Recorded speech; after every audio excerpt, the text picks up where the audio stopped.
लेखपुर गांव में बरसात का महीना पूरी तरह से अपने चरम पर था। लगातार बारिश धरती पर बरस रही थी। चारों ओर सिर्फ बारिश की टप-टप और बहते पानी की आवाजें सुनाई दे रही थीं। रिया अपने पति सुमित से परेशान होकर पूछ रही थी। सुमित, इस बार सरकार से ढेर सारा राशन आया है, ट्रक भर के आया है, लेकिन मुखिया जी उसे बांटने का नाम ही नहीं ले रहे। हमारा क्या होगा? हमारा बच्चा रवि भी भूखा है और अब तो जलाने के लिए लकड़ी भी नहीं बची। कब तक ऐसे जिएंगे हम? नहीं रिया, अब और नहीं। बारिश जरा भी हल्की हुई ना तो मैं खुद जाऊंगा मुखिया जी के घर, पूछूंगा कि आखिर क्यों नहीं बांट रहे राशन। ये हमारा हक है। हाँ सुमित, बात करो, नहीं तो हम ऐसे ही भूखे ही मर जाएंगे। किसी को हमारी परवाह नहीं। उधर मुखिया रामलाल अपने नौकर मुकेश के साथ आग के पास बैठे हुए बात कर रहे थे। अरे मुखिया जी, इस बार तो बारिश जैसे रुकने का नाम ही नहीं ले रही। कब से झमाझम बरस रही है। तो होने दो बारिश, हमें क्या चिंता।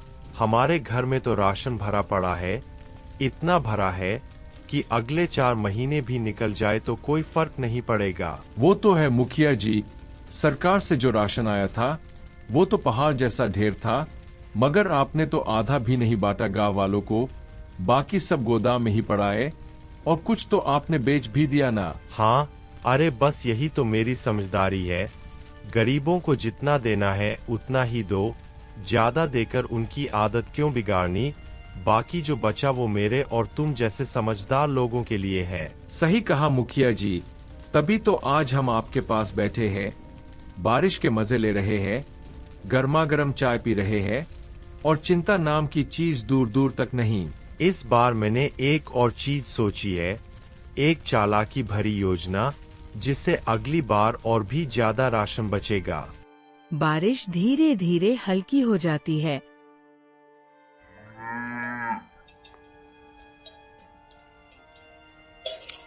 सुमित अपने दोस्त अमन के घर जाता है। अरे सुमित, क्या बात है? बारिश अभी अभी रुकी है और तुम सीधा मेरे घर आ गए। अमन भैया, आपको तो पता ही है, पिछले कई दिनों से लगातार बारिश हो रही थी।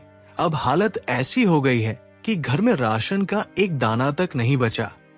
बच्चे भूख से रोते रोते सो जाते हैं। हाँ सुमित, बात तो बिल्कुल सही कह रहे हो। हमारे घर का हाल भी कुछ अलग नहीं है।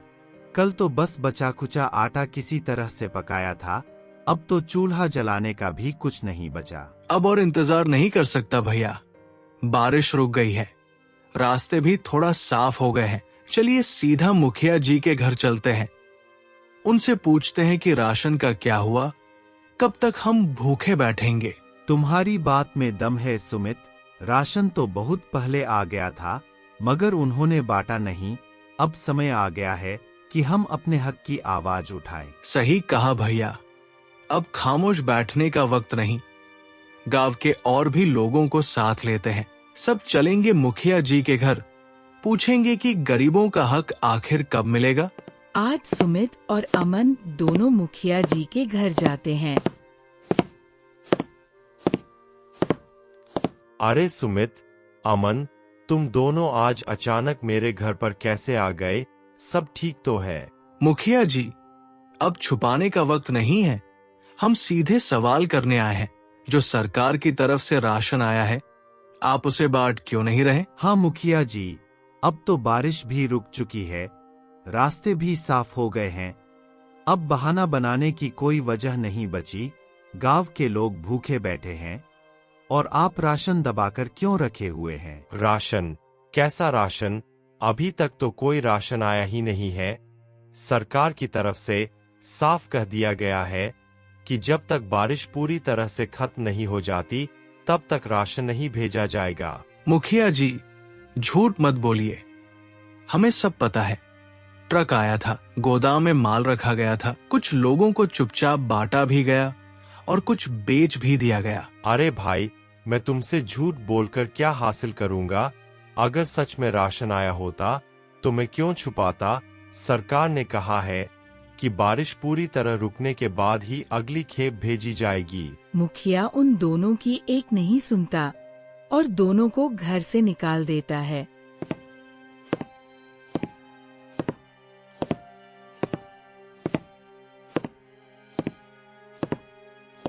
सुमित, क्या हुआ?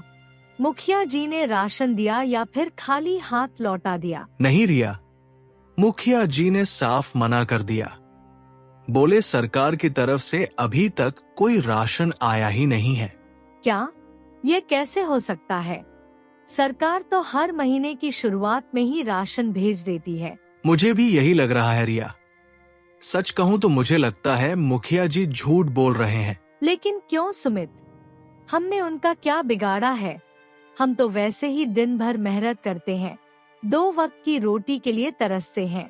पता नहीं रिया, शायद गरीबों के हिस्से में अब भूख, तकलीफ और आंसू ही रह गए हैं।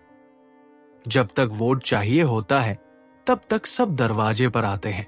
तभी सुमित के घर पर साहूकार प्यारेलाल पैसे वसूल करने के लिए आते हैं। अरे सुमित, तूने जो कर्जा लिया था पिछले साल, वो अभी तक चुकाया नहीं है।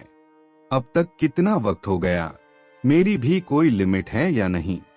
साहूकार जी, माफ कीजिए, इस बार मेरे पास सच में कुछ नहीं बचा।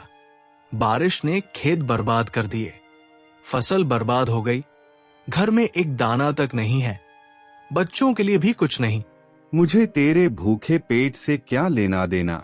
मैं तेरा पेट भराने नहीं, अपना पैसा वसूलने आया हूँ।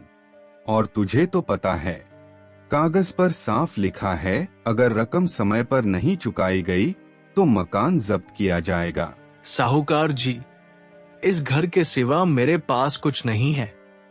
मुखिया जी ने भी राशन देने से मना कर दिया है, और अब आप अगर ये छत भी छीन लोगे तो मैं अपने बीवी बच्चों को लेकर कहाँ जाऊंगा? कहीं भी जा, मुझे क्या फर्क पड़ता है। जंगल में जा, नदी किनारे जा, किसी पुल के नीचे सो। जब मेरी रकम नहीं दे सकता तो इस घर में रहने का हक भी खो दिया है तूने। साहूकार जी, इंसानियत नाम की भी कोई चीज होती है क्या? गरीबी इतनी बड़ी सजा है कि रहने को छत भी ना बचे। प्यारेलाल रिया और सुमित दोनों को घर से बाहर निकाल देता है। सुमित, इतनी तेज बारिश में अब हम कहाँ जाएंगे? घर भी छीन गया, बच्चों का क्या होगा? मुझे तो कुछ समझ में नहीं आ रहा। तुम घबराओ मत रिया, मैंने सोचा है। मेरा बचपन का दोस्त है सुमित, उसके घर चलेंगे। वो भले इंसान है, हमारी मदद जरूर करेंगे। जब सबने मुंह मोड़ा तब भी वो हमारे साथ खड़ा था। मैं जानता हूँ वो हमें यूं बारिश में नहीं छोड़ देगा। सच कह रहे हो ना सुमित? वो हमें अपने घर में रख लेगा ना? मैं बच्चों को लेकर बहुत डर रही हूँ, कहीं ये बारिश हमें बहा कर ना ले जाए। जब तक मैं जिंदा हूँ तुम्हें और बच्चों को कुछ नहीं होने दूंगा। चलो देर मत करो, हर पल बारिश और तेज होती जा रही है। अगर अब नहीं निकले तो रास्ता और खतरनाक हो जाएगा। सुमित और रिया दोनों अमन के घर पहुंचते हैं, उससे मदद मांगने के लिए।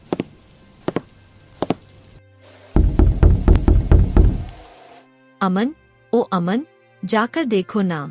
लेकिन सुनो, इतनी बारिश में कोई आया है तो जरूर कोई मुसीबत में होगा। अरे माला, और कौन होगा? मेरा दोस्त विवेक ही होगा।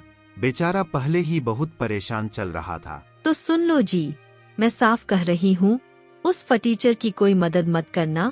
वो हर वक्त रोता रहता है, बस दुख और मुसीबत की पोटली लेकर आता है। लेकिन माला, वो आज सच में मुसीबत में होगा। घर से निकाल दिया गया है, बच्चे साथ में हैं, ऊपर से इतनी बारिश। कम से कम एक रात की शरण तो दे सकते हैं। और हमारा क्या? हमारे पास खुद खाने को कुछ नहीं है। इस बार तो मुखिया जी ने हमें भी राशन नहीं दिया। तुम्हें लगता है कि हम किसी और का बोझ उठा सकते हैं? माला, वो मेरा बचपन का दोस्त है। जब मैं बीमार पड़ा था तो वही सबसे पहले दौड़ कर आया था। आज जब उसे जरूरत है तो क्या हम मुंह फेर ले? सुनो, आज मैं किसी बहस के मूड में नहीं हूँ। तुम साफ साफ मना कर देना कि हमारे पास ना जगह है, ना खाना, वो कहीं और चला जाए। अमन अपने घर के बाहर आता है। अमन भाई, मैं बहुत परेशान हूँ। घर से निकाल दिया गया है, ऊपर से ये बारिश। क्या तुम मुझे अपने घर में कुछ दिन के लिए पनाह दे सकते हो? सुमित भाई, माफ करना, मेरे घर में सच में बिल्कुल भी जगह नहीं है। माला की मायके वाले यहाँ रहने आए हुए हैं। हर कोना भरा पड़ा है, ना सोने की जगह है ना बैठने की। अगर मेरे बस में होता तो मैं तुझे जरूर रखता। ये क्या कह रहा है अमन? मैंने तेरा हर बुरे वक्त में साथ दिया है। तू जब बीमार पड़ा था, मैं दिन रात तेरे साथ रहा, तेरे लिए दवा लाया, खाना बनाया। आज जब मुझे जरूरत है, तू मुंह मोड़ रहा है। सुमित, तू जो कह रहा है वह बिल्कुल सच है और मुझे इसका अफसोस भी है। लेकिन सच यह भी है कि मेरे हाथ में कुछ नहीं है इस वक्त। घर छोटा है, मेहमान पहले से ही हैं, बारिश तेज होती जा रही है। तू कहीं और कोशिश कर, शायद कोई और मदद कर दे। इतना बोलकर अमन अपने घर में चला जाता है। सुमित जंगल की ओर आ जाता है। जंगल में जाते ही सुमित को कुछ समझ नहीं आता। बारिश तेज होती रहती है। हे ऊपर वाले, अब तो तू ही कुछ मदद कर सकता है। बारिश तेज होती जा रही है और मेरे बच्चे बीमार होकर मर जाएंगे। तू ही हमारी कुछ मदद कर। तभी उसे एक विशाल पेड़ में से एक आवाज आती है। सुमित, हैरान मत हो, मैं कोई साधारण पेड़ नहीं हूँ। मैं एक इच्छाधारी पेड़ हूँ। मुझे वरदान प्राप्त है कि मैं सोच सकता हूँ, बोल सकता हूँ और जरूरतमंदों की मदद कर सकता हूँ। इच्छाधारी पेड़, ऐसा मैंने केवल कहानियों में सुना था, मगर आप सच में बोल रहे हैं। हाँ सुमित, और मेरी यही इच्छा है कि मैं तुम सबकी मदद करूं। तुम थक चुके हो, डरे हुए हो, लेकिन अब डरने की कोई जरूरत नहीं है। तो क्या हम सच में आपके अंदर रह सकते हैं? बिल्कुल रिया, मैं तुम्हें अपने अंदर एक ऐसी जगह दूंगा जहां तुम आराम से सुरक्षित रह सकोगे। बाहर की दुनिया से छिपकर आराम से ठंडी हवा, मीठी खुशबू और सुकून, यह सब तुम्हें मेरे अंदर मिलेगा। आपने तो हमारी जान ही बचा ली। सच कहूं, मुझे अब फिर से जीने की उम्मीद मिल गई है। गांव में बारिश और भी तेज हो जाती है और बिजली की कड़कड़ाहट से पूरा गांव थर्रा उठता है। तेज हवाओं के साथ पानी ऐसी बौछार बनकर गिरता है। चौपाल पर सभी लोग इकट्ठे होते हैं। अरे बेटा, यह बारिश तो रुकने का नाम ही नहीं ले रही। ऐसा लग रहा है जैसे आसमान खुद हमारे गांव से नाराज हो गया हो। सच कह रहे हो चाचा, खेतों में तो पानी इतना भर गया है कि अब फसल बचने का कोई आसरा नहीं है। हमारे घरों में भी पानी घुस चुका है। अगर यूं ही बारिश चलती रही तो हम सबका सब कुछ बर्बाद हो जाएगा। बिल्कुल, और मैं तो कहता हूँ कि अब हमें गांव में नहीं रहना चाहिए। यह जगह अब रहने लायक नहीं रही। क्या कह रहे हो चाचा? अगर हम गांव में नहीं रहेंगे तो फिर कहाँ जाएंगे? हमारा तो सब कुछ यही है, घर, जमीन, मंदिर, लोग। देखो अमन, बात समझने की कोशिश करो। इस समय हमारी जान की कीमत सबसे ज्यादा है। खेत, घर सब बाद में देखा जाएगा। अगर हम जिंदा रहे तो दोबारा मेहनत करके सब बना लेंगे, लेकिन अगर यही फंसे रह गए तो कुछ नहीं बचेगा। चाचा ठीक कह रहे हैं। मैंने अभी अभी स्कूल की बिल्डिंग देखी है।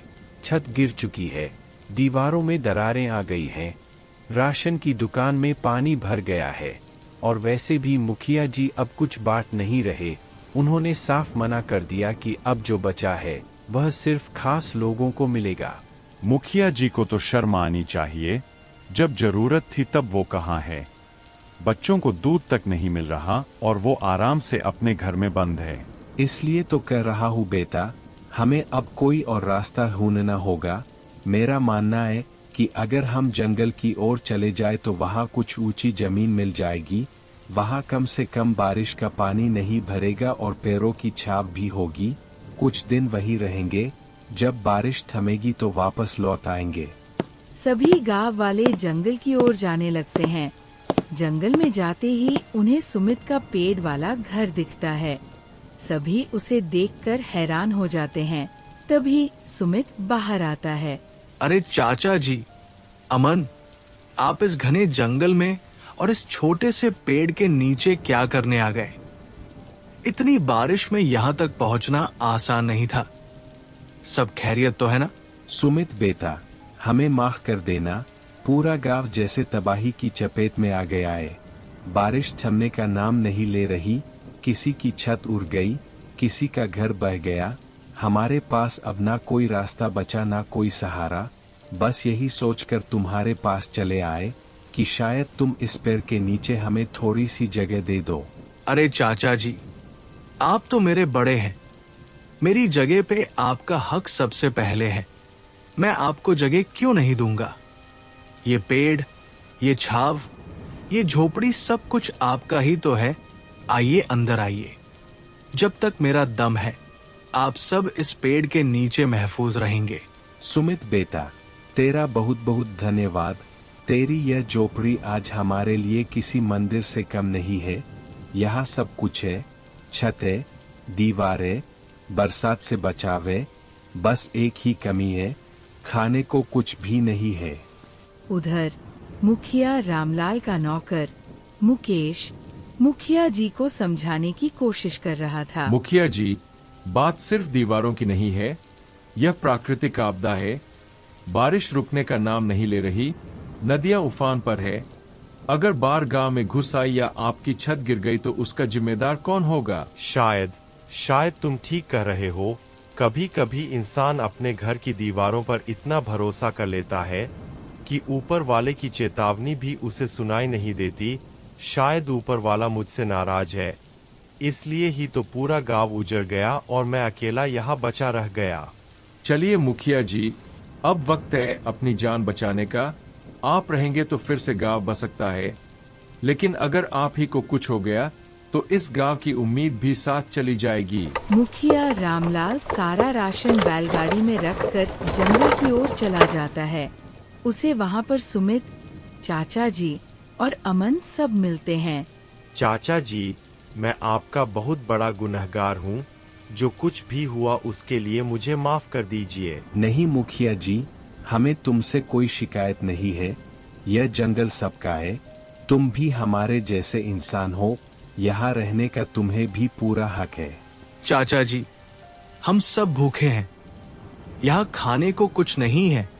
बच्चे 3 दिन से एक दाना तक नहीं खा पाए। खाने की चिंता अब तुम मत करो सुमित। देखो, मैं यह बैलगाड़ी में ढेर सारा राशन भर कर लाया हूँ।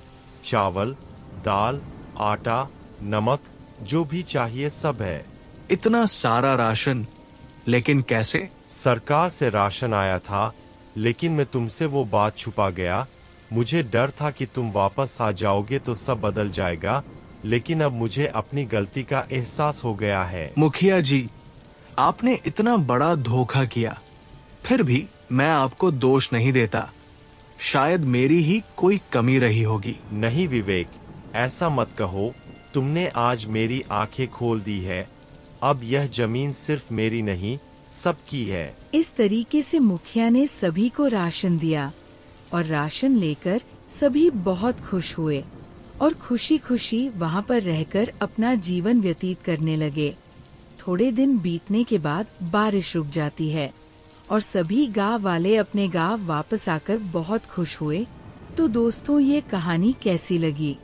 अगर पसंद आई हो तो वीडियो को लाइक और चैनल को सब्सक्राइब करें।